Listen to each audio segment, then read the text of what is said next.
Hello and welcome to Sports Spotlight. I'm here with Chief Sports Reporter Nick Howson to talk about this weekend's Six Nations clashes. We're starting off with Wales against Ireland in Dublin, where there's a fair level of animosity between these two sides recently, and Warren Gatland's dropping of Brian O'Driscoll for the Lions tour. What can we expect in this match? Yeah, I think the Gatland O'Driscoll thing has sort of consumed the build-up to this one. Unfortunately, in some ways, given that of course the Lions actually went on to win that match that O'Driscoll was dropped for in Sydney, and Gatland of course led a Lions team to a series win for the first time in 17 years. So it's unfortunate that this has sort of overshadowed the build-up to a match that I think will really shape the rest of the championship. Ireland and Wales were victorious on the opening weekend, but in anything but convincing style. Wales beating Italy by just 8 points, and Ireland overcoming Scotland eventually, although it was a bit of a sort of a sticky first half. Both teams welcoming back captains, of course. Sam Alberton, the Lions captain, coming back after a shoulder injury, starting after just a cameo appearance last week, and Paul O'Connell coming back from illness. So certainly add a bit of spice to a fixture that, as you say, there's certainly a certain amount of rivalry to the whole thing. If you had to stick your neck out and say who would come out on top, who would you go for? Well, I think if Ireland can get anywhere close to that New Zealand performance, then they should have too much for a Wales side who was sort of a little bit out of form. So I would think Ireland, but sort of less than a score, I would think. We'll move on to the next game, which is Scotland against England.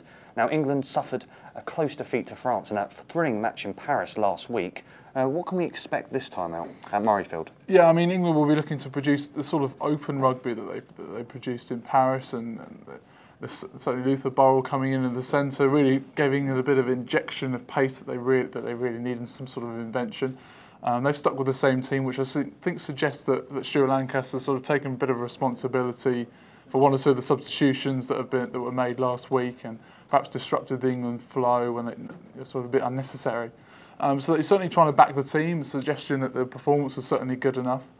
As for Scotland, unfortunately, we saw against Ireland that they're a very limited outfit. Scott Johnson has decided to drop Captain Kelly Brown, which comes as a bit of a surprise, I guess, for the game against England. It's a point towards the future, perhaps, but not what we'd expected. Unfortunately, conditions are going to be somewhat inclement. It's going to be a bit of rain and wind around, which is going to sort of play into the Scotland hands. So what's your prediction for the match? Well, as I said, I mean, if the weather isn't good, Scotland have certainly got a good chance. I would, however, expect that England have got enough firepower in their backs to certainly penetrate that Scotland line. So I would think England probably even by more than 8 points. The final game on Sunday will be France at home to Italy. Two highly unpredictable sides, though France were incredibly impressive against England last week.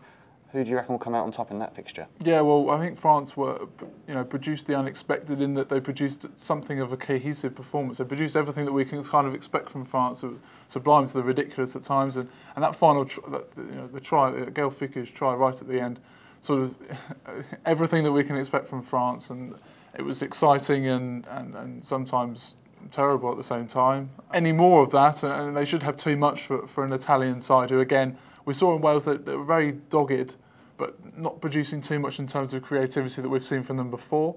They'll play the sort of rugby that will play into France's hands if they want to play an open style as well.